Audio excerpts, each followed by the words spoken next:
Buen día, Eduardo, ¿cómo estás? Bien, ¿cómo estás? Bien, muy bien. Tenemos una pila de papeles que nos habían quedado pendientes. Vamos tachando lo que vamos resolviendo. Sin embargo, hay algo que está ahí pidiendo, por favor, que lo tratemos y tenía que ver con algo que hace, si no me equivoco, 2 programas habíamos conversado y habíamos dicho, bueno, este tema también se va a la pila de pendientes porque es algo que queremos desarrollar y tiene que ver con las universidades en la Argentina. Bueno, sí, ante todo le mandamos un saludo a Hernán, que se mejore y que vuelva rápido. Acá hay gente que lo quiere reemplazar, no hay que faltar nunca, porque uno demuestra que es prescindible, así que vuelva Hernán. Gracias por lo que me concierne, ahora estoy complicada. Quedo en una posición complicadísima. No, vos siempre estás igual también. Gracias. Volviendo al tema, recordemos que venimos diciendo que hay una serie de síntomas que caracterizan la situación actual de la Argentina, que describimos como una situación de descomposición social. Es decir, la Argentina hace 50 o 60 años que viene barranca abajo, y si los que nos escuchan recuerdan la imagen del experimento de la rana, eso genera una sensación particular. Recordamos el experimento: si se pone una rana en agua hirviendo, salta inmediatamente; si se la va calentando de a poquito, termina frita sin darse cuenta. La descomposición de la Argentina tiene este segundo aspecto, es decir, un proceso lento, pausado, pero que es por ahora continuo. De manera tal de que nos vamos empobreciendo cada vez más, nos vamos acostumbrando a ese empobrecimiento, y ya nos parece natural. Es más, consideramos que lo mejor es la etapa anterior. Eso suele funcionar mucho cuando el gobierno toma cifras del 2001-2002 para compararse con la actualidad. Si comparamos con el 2001-2002, y siempre vamos a estar mejor, pero una simple comparación elemental con la década del 90 demuestra que más o menos estamos en el nivel de explotación que dejó Carlos Menem. Es decir, vamos bajando escalones. En las recuperaciones hay un retorno a condiciones mejores, pero nunca ese retorno llega a dar vuelta a la situación general. En ese contexto hemos ido hablando mucho sobre educación, porque el tema salió en los medios, porque está sobre la mesa y porque evidentemente es uno de los síntomas más graves. No solamente por el grado de descomposición, sino también por lo que implica, es decir, porque implica una pauperización cultural de todo un pueblo. De un pueblo que supo en su momento tener premios Nobel, de un pueblo que supo en su momento tener una universidad de primer nivel y una escuela que alfabetizaba a todo el mundo a una gran escala y con mucha calidad. Basta pensar que hoy, un ejemplo que se ha citado bastante en estos días, un alumno de secundaria tiene como parte de los programas de matemática aprender regla de 3 simple, cuando eso se aprendía hace 30 años en tercer grado de la primaria. Claro, también hemos hablado, y agrego a esto, en cuánta responsabilidad se le otorga a la educación dentro de este sistema, cuando en realidad a veces la educación también se ve desbordada. La semana pasada, por ejemplo, tocábamos el tema de violencia, y hace un ratito con nuestro compañero Tito Guzmán de Córdoba también lo hacíamos, y la responsabilidad de la escuela con respecto a la solución de esto es otro de los temas que también hemos conversado en estas columnas. Exactamente, es decir, no solamente la escuela se va degradando en su contenido propio educativo, sino que va siendo cargada de otras tareas que evidentemente no puede resolver porque no es su función, y porque son problemas que le exceden, y lo que va empeorando el cuadro. Ahora, en una de tus intervenciones, creo que hace 2 programas, vos pusiste sobre la mesa el problema de la educación superior. Incluso yo llegué a cuestionar una afirmación tuya acerca de la educación pública o la universitaria como educación gratuita. Y ahí hay varias cosas que señalar. ¿Y por qué yo niego que la educación universitaria argentina sea gratuita? Por empezar, porque la educación no es gratuita, es decir, varía la forma de pago, pero a veces se paga. A ver, vamos a pensarlo en términos prácticos. ¿Por qué yo te decía gratuita? Uno se va a anotar a la UBA, no le pide matrícula a cambio de esa inscripción, y tampoco tiene que pagar un canon mensual para transformarse en un alumno regular de esa casa de estudios. Por eso yo calificaba de gratuita la universidad, pero vos me dijiste no es así, y ahora volvés a insistir sobre esto. ¿Por qué o en qué momentos decís que empieza uno a pagar o a tener un pago como contraprestación de la educación que recibe de la universidad? Y, por ejemplo, vos estás pagando desde que naciste. Y tu hijo todavía no nació, pero seguramente ya está pagando. Porque lo que se modifica es la forma del pago, no el pago. Es decir, ¿cómo se financia una escuela privada? La escuela privada se financia por subsidios del Estado, eso es válido incluso para las universidades, y por pago directo. Una escuela pública se mantiene pura y exclusivamente con los impuestos, y vos pagás impuestos. Vos pagás la universidad, vos pagás la educación. Cuando estamos diciendo que la educación no es gratuita, estamos diciendo esto: el sostener el sistema educativo, universitario, primario, secundario, sale de los bolsillos de los argentinos. Y por lo tanto lo estás pagando. Varía la forma en que lo pagás.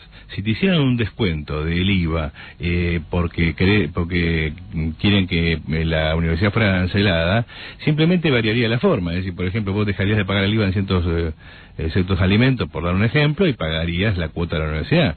Pero siempre estás pagando. No es gratuita de ninguna manera.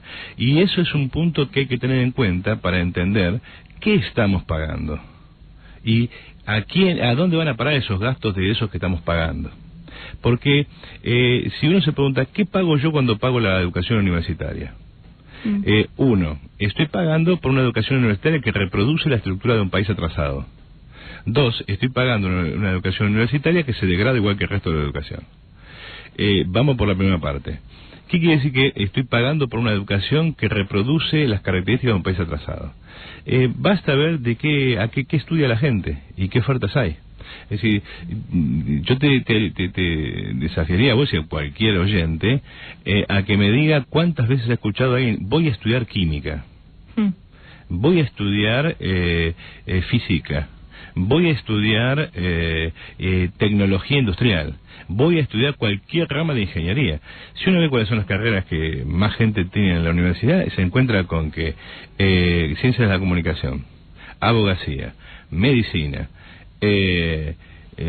ciencias económicas. O sea, son todas materias o carreras, no importa el valor que le otorguemos a cada uno de ellos, que demuestran cuál es la estructura productiva de la Argentina. Si vos te preguntas entre las ingenierías, ¿cuál es la que de alguna manera aparece con más predicamento? Agronomía. Es decir, este es un país que cría vacas, este es un país que siembra soja. Lo dijimos como una de las características centrales de Argentina, y la universidad reproduce eso, estamos pagando eso. Lo que te está mostrando qué poca perspectiva industrial tiene la Argentina. No solo perspectiva industrial en el sentido de lo inmediato, las inversiones, ese tipo de cosas, sino que si en algún momento tuvieras realmente la posibilidad o las ganas o la vocación de desarrollar industrialmente la Argentina, no tendrías con quién. Igual eso genera profesionales para vos, ¿no? Genera profesionales exitosos en las áreas donde hay menos cantidad de alumnos, por tanto menos competencia a la hora de salir en el mercado laboral, ¿o no significa que esa persona a la cual la universidad egresa y le dice tenés ese título tenga un valor? Ya hablamos de los títulos, del valor de los títulos secundarios, ahora en el título universitario. Y ahí, mira, dos cosas. La primera, otra vez insistimos con lo mismo, la educación no genera inclusión. La educación no te da un trabajo. Vos podés tener el mejor título y eso no equivale a un sueldo por mes. Claro. Primera cuestión. Segunda cuestión. Vos me preguntás, ¿qué valor tienen estos títulos de estas carreras técnico-industriales? En la Argentina poco y nada. Y en general hay poca demanda para este tipo de empleos, por lo tanto hay pocos egresados de este tipo de carreras. Lo que en general, otra vez volvamos a la idea inicial, lo que estamos pagando es la formación de una serie de intelectuales en ámbitos determinados cuya función se va a cumplir fuera del país. Estamos educando ingenieros para capitalismos más avanzados. Estamos enseñando a ingenieros que van a trabajar en España, en Europa, en Estados Unidos, que van a trabajar en Asia. Es decir, que van a trabajar allí donde hay demanda para ellos. Pero vos fíjate el grado de ineficiencia general del sistema, donde si vos sacás la cuenta, gastamos una masa enorme en educación superior por una educación superior muy pobre, que además en lo sustantivo, en lo que podría tener de más valioso, de aporte al país, en realidad estamos haciendo un subsidio al imperialismo. Porque cuando vos educaste durante más de 10 años a una persona para que se vaya a trabajar a Estados Unidos, estás haciendo eso. ¿Y no es preferible, Eduardo, acá por ahí me pongo un poco como en abogada del diablo, ¿no? Pero ¿no es preferible que haya gente educada en el nivel superior antes que no vayan a la universidad, aunque ese nivel superior al cual en el cual eligen educarse y con la carrera que eligen educarse sea una repetida? Por ejemplo, que haya un abogado en lugar de que haya una persona que no haya accedido al sistema universitario. Son dos problemas distintos, uno que es preferible y otro que es lo deseable. Uh-huh. La preferencia siempre habla de lo que está, lo deseable es de lo que debiéramos tener. Hay un segundo aspecto que está enganchado con esto, que tiene que ver que yo dije, pagamos por una universidad que produce en exceso de un montón de profesiones cuya salida laboral es muy discutible. Uh-huh. Evidentemente, en una sociedad que cuidara la salud de sus habitantes, la masa de médicos que hay en la Argentina no sé si no sería escasa todavía. Pero en esta sociedad no hay duda que los médicos sobran. Por eso vemos que desde los 70 para acá, ser médico no garantiza el ascenso a clase media ni la continuidad en clase media. Es decir, la masa de médicos que trabajan en esas camionetas de servicio médico ambulatorio privado es enorme y ganan miseria. En los 70 los médicos no se sindicalizaban, hoy día los sindicatos de médicos están entre los más activos, porque tiene que ver con la pauperización de una profesión. Una profesión que era de clase media, de pequeña burguesía, se transformó en una profesión obrera y muy proletarizada. Incluso es un fenómeno muy reciente. Vos pensás que la primera huelga de médicos se da en la década del 30 y es una huelga que no reclama aumento de sueldo, sino que reclama que se les pague por el servicio. Antes del 30, el servicio en los hospitales públicos era un servicio gratuito, era por el honor. A partir de ahí, como explotó a partir de un médico que se murió de hambre, porque no tenía para trabajar y trabajaba en hospitales nacionales y no le pagaban, empezó a reclamarse un salario para los médicos. Ahora, en la década del 70 todavía vos tenías un médico que era clase media. Hoy un médico es un obrero y bastante pauperizado.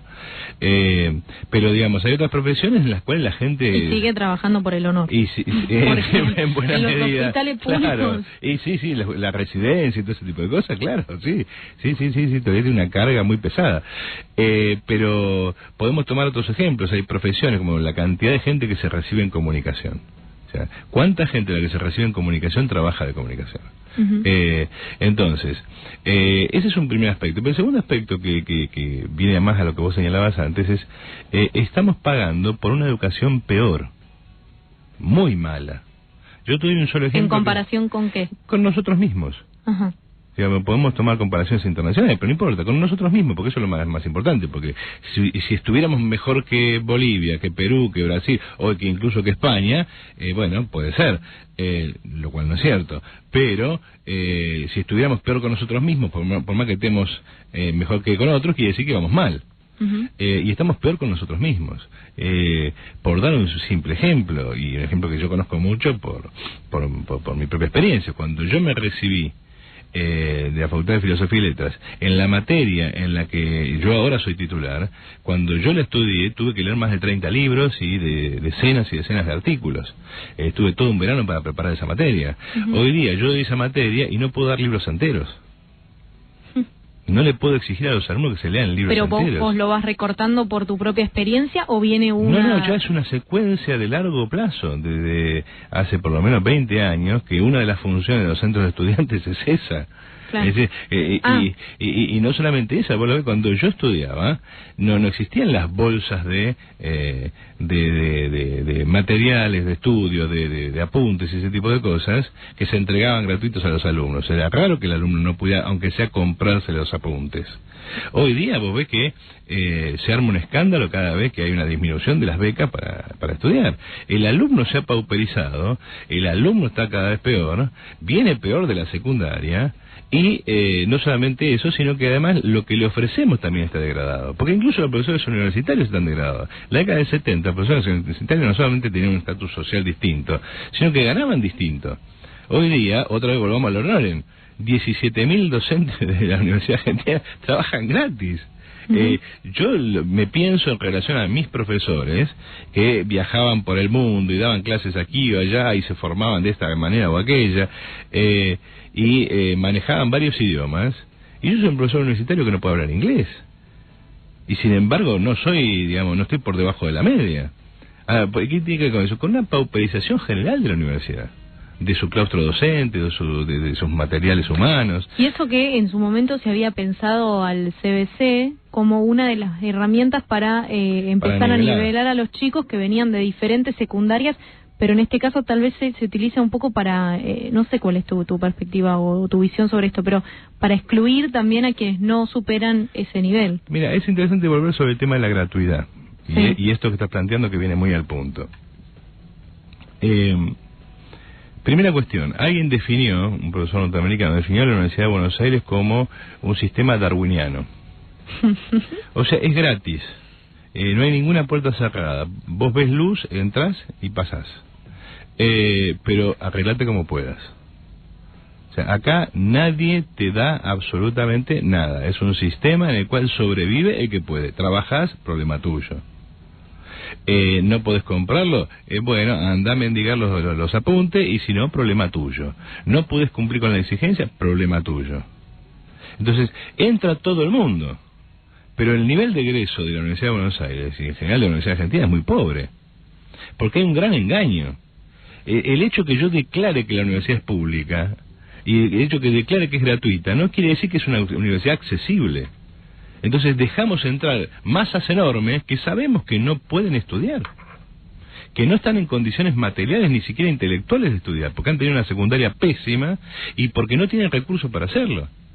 Bueno, es un punto importante ese y por demás interesante, tal vez que responde la pregunta que arrancaba, ¿no? El hecho de la accesibilidad o la gratuidad. Es cierto que cualquier persona puede entrar a la Universidad de Buenos Aires y a las tantas otras universidades que en los últimos años, tendrás vos una cifra un poco tal vez más cercana a la que puedo alcanzar yo, pero se han abierto muchísimas universidades relacionadas con los municipios, por ejemplo, Universidad de La Matanza, Universidad de Morón, La Matanza ya con algunos años más que el resto, Universidad de 3 de Febrero, Universidad de San Martín, que lleva la educación, esa educación, ahora lo tengo que poner entre comillas, gratuita, esa educación accesible al alcance de los chicos que están, o las personas que se quieren educar en esos municipios. Sí, prácticamente cada municipio tiene su propia universidad, lo cual tiene cierta lógica si vos pensás que hay municipios que son más grandes que provincias enteras. Claro. La Matanza es 10 veces la provincia de Santa Cruz. Totalmente. No hay ninguna razón por la cual La Matanza no pueda haber una universidad.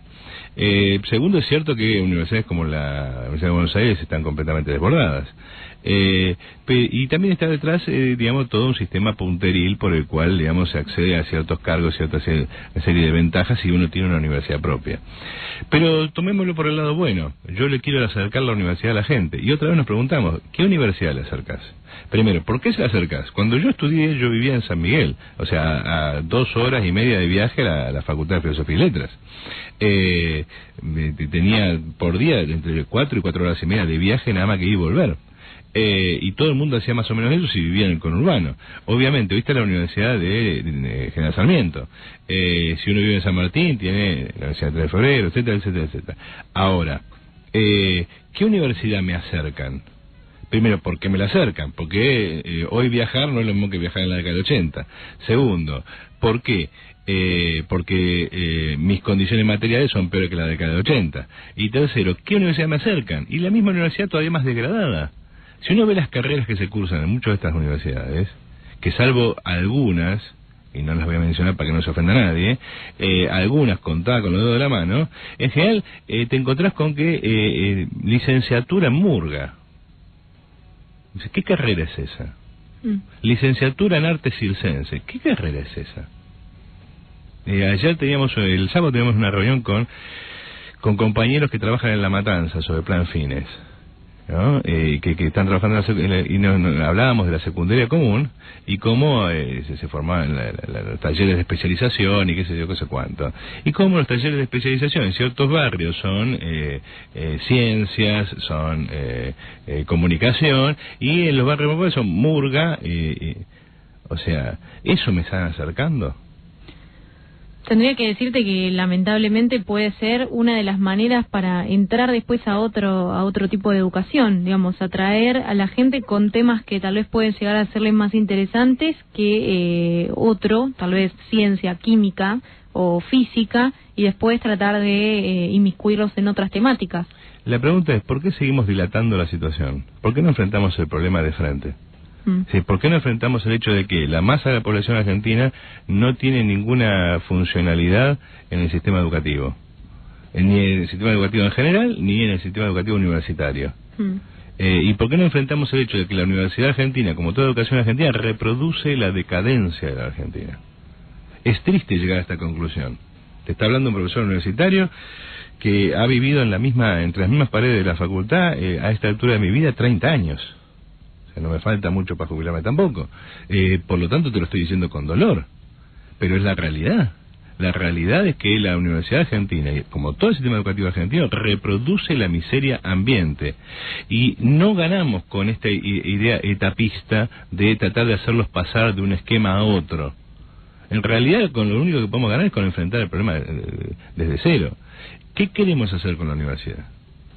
¿A dónde queremos ir? ¿Qué lugar le queremos dar en el sistema pedagógico argentino, en el sistema productivo argentino? Es decir, si no pensamos otro país, no vamos a tener otra universidad. Por eso cuando nosotros señalamos que este ciclo es un recorrido, una forma de decirle adiós a la Argentina, recordémosle al oyente que esto que estamos explicando tiene que ver con el segundo tomo de La Cajita Infeliz, un libro que se llama Adiós a la Argentina, que tiene por premisa que la Argentina está desapareciendo delante de nuestros ojos y no nos damos cuenta. Si nosotros seguimos tratando de adaptarnos, en realidad es como un muerto que no termina de morirse. Y por lo tanto no va a ser sepultado nunca, y por lo tanto va a estar allí siempre con nosotros. No vamos a poder despedirnos nunca de ello, y no vamos a poder avanzar en otra vida. Por lo tanto, si no pensamos otro país, no pensemos otra educación, porque todas estas formas de adaptarse es repetir plan fines, bueno, no podés venir a la escuela, educación a distancia. No llegás a aprobar toda la educación a distancia, no importa, te reducimos la currícula. Bueno, si vamos en esa línea, sinceremos. A partir de mañana, por decreto, todo el mundo tiene educación superior. Pero eso es una farsa. Y en parte, esta Argentina es una farsa. Cuando uno ve al gobierno mentir descaradamente, bueno, finalmente no es más que la expresión de un país que es una farsa. Un país que cree que es algo y no se da cuenta que está dejando de serlo muy agudamente, y que si no reaccionamos de una manera a la altura de los hechos, vamos a terminar como la rana, fritos. Gracias, Eduardo, por estos ratitos aquí en Código de Barras, por traernos toda la claridad en tu columna Adiós a la Argentina, y volvemos a reencontrarnos el lunes que viene, esperemos ya con Hernán, que ha resultado ser tu favorito. Después de hoy no. ¿Después de hoy no? Después no, así que si se quiere quedar en casa, que se quede. Bueno, muy bien. Gracias, Eduardo, nos reencontramos la semana que viene.